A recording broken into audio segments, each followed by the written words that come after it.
In Cyberpunk 2077 lore, there are two nukes of significance. On August 20th, 2023, Morgan Blackhand's ops team detonated a pocket nuke on the upper floors of the Arasaka Towers complex in Night City. The nuke that Morgan used was a nuclear demolition charge, designed to remove major underground facilities or wipe out small sections of cities. Similar nukes are used in space for mining and excavation purposes. The bomb triggered in the Arasaka Towers was approximately 25% as powerful as the bomb at Hiroshima. The unit used a laser net ignition system to set off a small uncontrolled deuterium charge, essentially a miniature fusion reactor without any safeties, contained in a Kevlar and plastic armored case. The twin Arasaka towers were 140 floors tall and were joined by a high bridge around the 60th floor mark. With the exact location of the Arasaka master database unknown, the nuke was prematurely detonated at floor 120 in Kei Arasaka's apartment,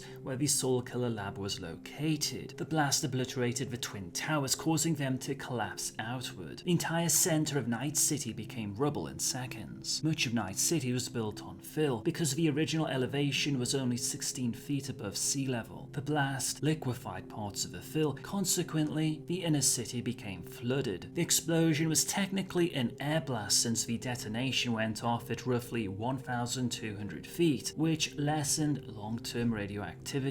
Fake news and propaganda began promulgating the lie that Arasaka blew up the corporate center in an area denial attack to stop Militech from seizing the Arasaka Night City database. The truth would be revealed in the early 2040s via Trace Santiago's revelations, which would cause Night City to realign itself with Arasaka. However, there was indeed a second nuke. Arasaka had their own significantly more potent thermonuclear device buried in the foundations of the towers. It was never detonated, and no one knows whatever happened to the weapon. Only a few members of Arasaka, such as Saburo Arasaka, were even aware of its existence. I would also speculate that Alt Cunningham might know about the area denial weapon. Upon meeting V, Johnny Silverhand tells her, "We have a city to burn. One way of burning Night City would be via the Arasaka nuke." Could this be the reason why the engram of Johnny Silverhand wishes to find Alt Cunningham? Another point of consideration: why does Silverhand's engram have an Arasaka cyberarm? Silverhand often would go with bespoke cyberware and weapons, for example the Malorian Arms 3516. Secondly, Silverhand despised Arasaka. Why would he therefore be using an Arasaka branded cyberarm as an engram, as it has no practical purpose? What happened to Silverhand's original chromed cyberarm? You may recall from previous Johnny Silverhand lore videos that Team Alpha left Silverhand's body behind as they evacuated from Arasaka Towers. Thus, a significant amount of time elapsed between leaving the body behind, Adam Smasher defeating Shaitan, then Adam managing to confront Morgan Blackhand on the tower rooftop. During that time, Silverhand's body was in the Arasaka Soul Killer Research Lab, presumably with Arasaka technicians alongside unknown tech.